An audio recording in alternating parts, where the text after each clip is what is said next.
Hi అండి. Welcome to my channel Bhagyalakshmi పచ్చ. ఎలా ఉన్నారు? బాగున్నారా? నేను కూడా చాలా బాగున్నాను. నైట్ ముగ్గులు వేసి కేక్ కటింగ్లు అన్నీ అయిపోయి పడుకునేటప్పటికి టైం 2 అయింది. ఇంక ఉదయం నిద్ర లేచేటప్పటికి టైం 7 అయింది. నైట్ అయితే బయట మెట్లయి పూజించి ముగ్గులు వేసాను కానీ ఇదిగోండి ఇక్కడ వరండాలో అయితే పూజించలేదు. ఇంకా ఉదయాన్నే పూజిద్దాంలే అని నైట్ అయితే ఇంకా పసుపులు రాయలేదు. అందుకని ఉదయం నిద్ర లేచిన వెంటనే ఇదిగోండి వరండా మొత్తం అంతా కసువులు ఊడుస్తున్నాను. కసువులు ఊడ్చేసి మొత్తం నీట్‌గా బండలు తుడిచేసి ఇక్కడ పసుపులు రాసి అయితే బొట్లు పెట్టాలి. ముందు ఈ పని చేశాననుకోండి, తర్వాత ఇంట్లోకెళ్ళి వంట పని అవన్నీ చూసుకోవచ్చు. కేక్ అయితే కూల్ కేక్ తీసుకొచ్చారు. అసలే చలికాలం. కూల్ కేక్ తినాలంటే చాలా కష్టంగా ఉంటది. అందులో జలుబులు, దగ్గులు ఇలా ఉన్నప్పుడు కూల్ కేక్ తినాలంటేనేమో తినబుద్ధి కాదు. నైట్ ముగ్గు ఎక్కడ తొక్కుతారో అని జాగ్రత్తగా కాపలా కాస్తా కూర్చున్నాను. అక్కడికి ఒక అబ్బాయి అయితే ముగ్గు తొక్కాడు. ఇంకా ఉదయం నిద్ర లేచిన వెంటనే ఆ తొక్కిన కాడైతే కొంచెం ఇంకా ముగ్గు గీతలు గీసి కలర్స్ పోయిన కాడైతే కలర్స్ వేశాను. మనం ఎంత జాగ్రత్తగా చూడాలనుకున్నా కానీ ఎవరొకళ్ళు తొక్కుతానే ఉంటారు. అందులో పిల్లలకి తెలియదు కదా, ఇంక వాళ్ళైతే ఇంక మనం చెప్పనవసరం లేదు. కొత్త సంవత్సరం వచ్చిందంటే ఎన్నో ఆశలతోటి మనం ఈ సంవత్సరం అన్నా మనకు మంచి జరగాలి, అనుకున్నవన్నీ నెరవేరాలి అని కోరుకుంటాం. కొత్త సంవత్సరమైనా ఏ సంవత్సరమైనా మన పని మనం చేసుకుంటా పోవటమే. తర్వాత జరిగేది ఇంకా జరగక మానదు. కాకపోతే పోయిన సంవత్సరంలో జరగని పనులు, అనుకున్నవి నెరవేరనివి కొన్ని పనులుంటాయి కదా, అవన్నా కొత్త సంవత్సరంలో జరిగితే బాగుండు అనుకుంటాము. అందులో ముఖ్యంగా అయితే నా యూట్యూబ్ ఎప్పుడు సక్సెస్ వస్తుందో అని ఎదురు చూస్తూనే ఉన్నాను. ఈ సంవత్సరం అన్నా అది జరిగిద్దో జరగదో చూడాలి.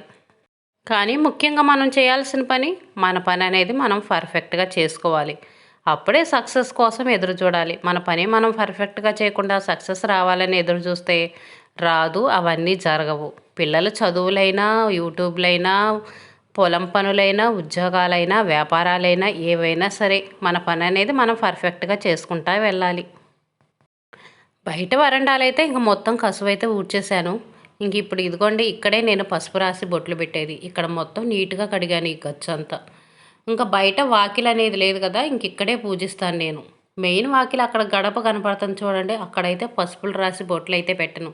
ఎందుకంటే అక్కడ పెయింట్ వేసాము, డిజైన్ వేసాం కదా, మళ్ళీ పసుపులు రాయటం పిల్లలు తొక్కుతా ఉంటారు. అందుకని అక్కడ రాయకుండా ఇక్కడ వరండాలోనే పూజిస్తాను. పత్తేసాం కదా, ఇక్కడ ప్లేస్ కూడా ఎక్కువేం లేదు. చిన్న ప్లేసే, మనం నడవటానికి దారి వడికి వదిలేసాము. ఇంకా కర్ర తీసుకొని తుడిస్తే ఒక్క నిమిషంలో అయితే తుడిచేసాను. ఇదైతేనేమో బయట వరండా. వరండా కాదులేండి, బయట వరండా అంటే ఇందాక తుడిచింది. ఇదైతేనేమో బయట ఇంకా ఓపెన్ ప్లేసు. పసుపు మరకలు పోవటానికైతే ఇంకా స్టీల్ కబ్బర్ ఒకటి తీసుకొని కొన్ని వాటర్ తీసుకొని నీట్‌గా రుద్ది కడిగాను. పసుపు మరకలు అనేవి లేకుండా ఉంటాయి. మనం అంతకుముందు పసుపు రాసినప్పుడు అవి నల్లగా మరకల్లాగా పడి ఇంకా అలాగనే ఉండిపోతాయి కదా, అంట్లు రుద్దుకునే పీచు తీసుకొని రుద్దామంటే సరే ఆ మరకలు అనేవి లేకుండా నీట్‌గా ఉంటాయి. ఈ మధ్య ఈ చిట్కా మాత్రం బాగా ఫాలో అవుతున్నాను. నాకు పని కూడా చాలా తేలిగ్గా ఈజీగా అయిపోయినట్టు ఉంటుంది. నీట్‌గా కూడా ఉంటున్నాయి. ఇదిగోండి ఇంకా వరండాకైతే పసుపు రాశాను. పసుపు రాసి కుంకుమ బొట్లు అయితే పెట్టాను. ఇప్పుడు ముగ్గు బొట్లు పెడుతున్నాను. ఇలా తెల్లటి బొట్లు పెట్టామంటే చూడటానికి భలే అందంగా కనిపించిద్ది. పచ్చంగా పసుపు రాసి ఇలా ఎర్రంగా కుంకుమ బొట్లు పెట్టి మధ్యలో తెల్లంగా ముగ్గుతో కానీ పిండితో కానీ బొట్లు పెట్టుకున్నామంటే చూడటానికి అసలు ఎంత కళగా ఉంటుందో. ఇంటికి పండగ కళ అనేది రావాలంటే ఇలా గడపలకు పసుపులు రాసి బొట్లు పెట్టుకున్నప్పుడే మన ఇంటికి పండగ కళ అనేది వచ్చేది, లక్ష్మీ కళ అనేది వచ్చిద్ది. ఉదయాన్నే పనులు చేసుకోవడానికి కూడా మంచి మోటివేషన్గా అనిపించిద్ది. ఆ రోజు మాత్రం మనసంతా హాయిగా ప్రశాంతంగా అనిపించిద్ది. చాలా రిలాక్స్గా ఉంటుంది. దేవుడి దగ్గర అయితే మాత్రం పిండితో ముగ్గు వేయటం, పిండితో బొట్లు పెట్టడం అలా అయితే చేస్తాం కానీ ఇక్కడ గడపలే కాబట్టి ముగ్గుతోనే బొట్లు పెడతాను. ముగ్గుతో పెడితేనే బాగా అంటుకున్నట్టు ఉండిద్ది, పిండితో అంత నీట్‌గా కనిపించదు. కాకపోతే దేవుడి దగ్గర అంటే తప్పదు కదా, అందుకని ఇక్కడైతే మాత్రం ముగ్గుతోనే బొట్లు పెడతాను.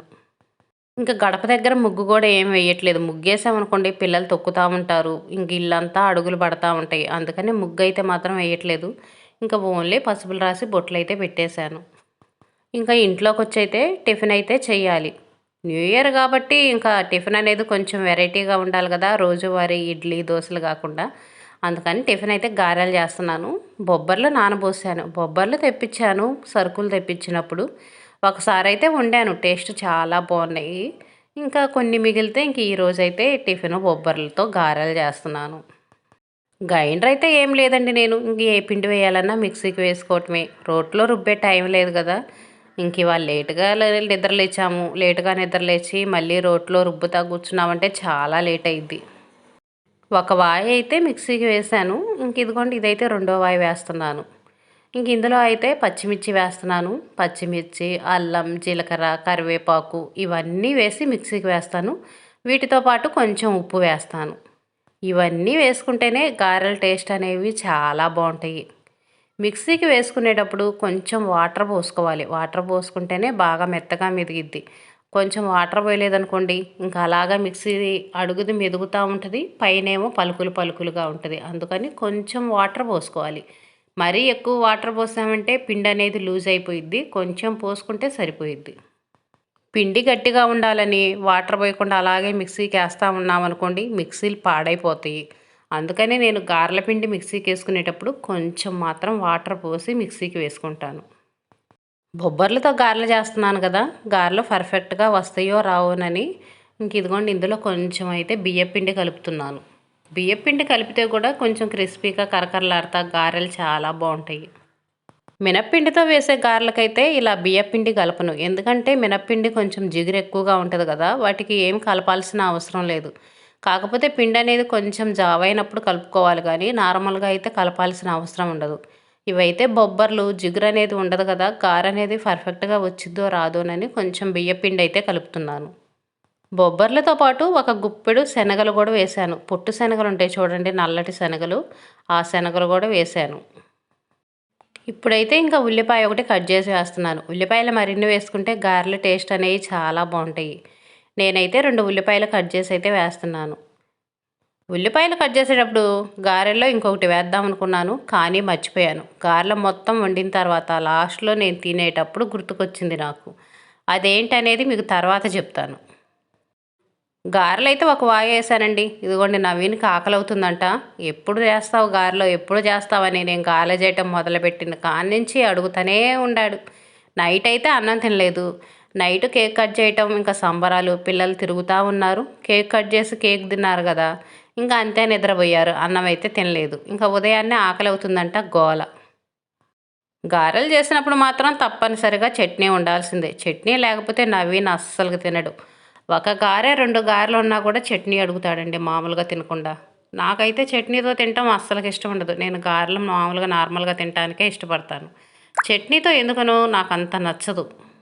గారెల్లో ఒకటి ఐటెం మర్చిపోయానని చెప్పానుగా, అదేంటంటే కొత్తిమీర అండి. కొత్తిమీర ఫ్రిడ్జ్లో ఉంది. ఇంకా గారెలు వండేటప్పుడు వేద్దాంలే కట్ చేసి అనుకొని అంతే కడిగి కూడా పక్కన పెట్టేశాను. అయినా కానీ ఐటెం మర్చిపోయాను. ఇంకోండి, హరిదాసుడు వచ్చాడు. ఇంకా నవీన్ అయితే బియ్యం వేస్తున్నాడు. ప్రతిరోజు వచ్చినప్పుడు ఇంక ఇలా బియ్యం అయితే వేస్తాం. ఈ సోలతో సగం బియ్యం వేస్తాం. రేషన్ బియ్యం కూడా కాదండి, మామూలుగా మనం అన్నం వండుకుంటాం చూడండి, బీపీటీ బియ్యం, ఆ బియ్యమే వేస్తాను. హరిదాసులకి అలా రేషన్ బియ్యం వేయకూడదు, అందుకనే నేనైతే వెయ్యను. నార్మల్గా మనం అన్నం వండుకునే బియ్యమే వేస్తాము. ఎందుకంటే మనల్ని నమ్ముకొని వస్తారు కదండి, ప్రతి ఇల్లు తిరుగుతారు. ప్రతి ఇల్లు తిరిగినప్పుడు వాళ్ళకి ప్రతిఫలం అనేది ఉండాలి కదా. రేషన్ బియ్యం వేస్తే వాళ్ళు అన్నం వండుకొని తినరు. మనం బీపీటీ బియ్యం, మనం అన్నం వండుకునే బియ్యం వేసామనుకోండి, వాళ్ళు కూడా అన్నం వండుకొని తింటారు కదా. కళాకారుల్ని అలా మోసం చేయకూడదు మనం. ప్రతి ఇంటి దగ్గరకు వచ్చి ఆగి బియ్యం వేయించుకుంటా ఉంటారు. అలాంటప్పుడు మనం రేషన్ బియ్యం వేయటం ఏం బాగుంటుంది? అందులో మనం వాళ్ళకి ఇచ్చేది ఏముండదు. కొత్త సంవత్సరం అంటే ఇంకా స్వీట్ అనేది తప్పనిసరిగా ఉండాలి కదా. ఇంక నేనైతే మాత్రం సగ్గుబియ్యం పాయసం అయితే చేస్తున్నాను. సగ్గుబియ్యం పాయసం కంటే పిల్లలు సేమియా పాయసం చేస్తే ఎక్కువ ఇష్టంగా తింటారు. కానీ ఎప్పుడు ఉట్టి సేమియా ఎందుకులే అని ఈసారి అయితే సగ్గుబియ్యంతో చేస్తున్నాను. సగ్గుబియ్యంతో చేసిన పాయసం బాగా కుదిరితే మాత్రం టేస్ట్ చాలా బాగుంటుంది. సగ్గుబియ్యం అయితే నేను నానబెట్టలేదు, డైరెక్ట్గా వేసాను. నానబెట్టుకొని వేస్తే త్వరగా ఉడుకుతాయి అంటారు. కాకపోతే ఒక్కసారి నేను నానబెట్టాను, కానీ అవి మొత్తం చిదురు చిదురు అయిపోయినాయి. నాకేంటో అంతగా నచ్చలేదు. అందుకనే నానబెట్టకుండా డైరెక్ట్గానే వేశాను. సగ్గుబియ్యం 80% ఉడికిన తర్వాత ఇంక ఇప్పుడు అయితే సేమ్యాలు వేసాను. సేమ్యా త్వరగా ఉడికిద్ది కదా, ఎక్కువసేపు ఉడకబెట్టాల్సిన అవసరం ఉండదు. ఇంకా సేమ్యా కూడా ఉడికిన తర్వాత పాయసానికి సరిపడా పంచదార అయితే వేసాను. ఎప్పుడు పాయసం చేసినా నేను బెల్లంతోనే చేస్తాను. ఈరోజు ప్రస్తుతానికి అందుబాటులో అయితే బెల్లం లేదు. ఇంట్లో పంచదార ఉంది. రేషన్‌లో మనం పంచదార అవి ఎక్కువ తీసుకుంటానే ఉన్నాం గదా! పంచదార అనేది కొంచెం ఎక్కువ క్వాంటిటీలోనే ఉంది. అందుకనే ఈసారి అయితే పంచదారే వేశాను. పంచదార కరిగిన తర్వాత ఇప్పుడైతే లాస్ట్‌లో పాలు పోస్తున్నాను. పాలు పోసేటప్పుడు మనం గ్యాస్ ఆపి పాలు పోయాలి. అప్పుడు పరమాన్నం అనేది చిక్కబడకుండా ఉండిద్ది. సాయంత్రం వరకు కూడా ఇంక ఇలాగనే ఉంటదండి. మనం గ్యాస్ ఆన్ చేసి పాలు పోసామనుకోండి, ఇంకా ఆ పాయసం అనేది చిక్కబడిపోయిద్ది. అందుకనే గ్యాస్ ఆఫ్ చేసి అసలు కొంచెం చల్లారిన తర్వాత పాలు పోసుకున్నామంటే మాత్రం పాయసం అనేది త్వరగా చిక్కబడకుండా ఇంక ఇలాగనే ఉంటది. ఇంకిప్పుడు లాస్ట్ అండ్ ఫైనల్ జీడిపప్పు అయితే వేశాను. కొంచెం నెయ్యి వేసి జీడిపప్పు వేయించాను. ఇంకిప్పుడు ఇదిగోండి జీడిపప్పు కూడా వేశాను. పాయసంలో మనం ముఖ్యంగా వేసుకోవాల్సింది ఇంకోటి చెప్పడం మర్చిపోయాను. ఉప్పు వేసుకోవాలి. ఉప్పు వేసుకోలేదనుకోండి స్వీట్ అనేది మనం ఎంత వేసినా సరే ఈ పాయసం అనేది చప్పగా ఉంటది. అందుకనే కొంచెం ఉప్పు అయితే వేసుకోవాలి. పాయసం చేయటం అయితే అయిపోయింది కదా! ఇంక నేను ఇప్పుడైతే పూజ చేయాలి. ఇంకా దేవునికి నైవేద్యం పెట్టడానికైతే ఇంకా ప్రసాదం చూడండి ఒక గిన్నెలోకి తీసుకుంటున్నాను. ఇది దేవుడి దగ్గర పెట్టేసి ఇంకా పూజ చేయాలి. ఇందులో ఒక యాలుక్కాయ కూడా వేసుకుంటే చాలా బాగుంటుంది. కాకపోతే యాలుక్కాయ వేస్తే మా పిల్లలు తినరు. అందుకనైతే నేను వేయలేదు. ఇంక ఇదిగోండి నేనైతే పూజ అయితే చేస్తున్నాను.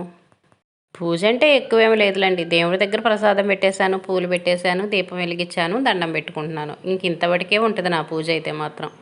ఈ కొత్త సంవత్సరంలో అందరి కోరికలు నెరవేరాలి.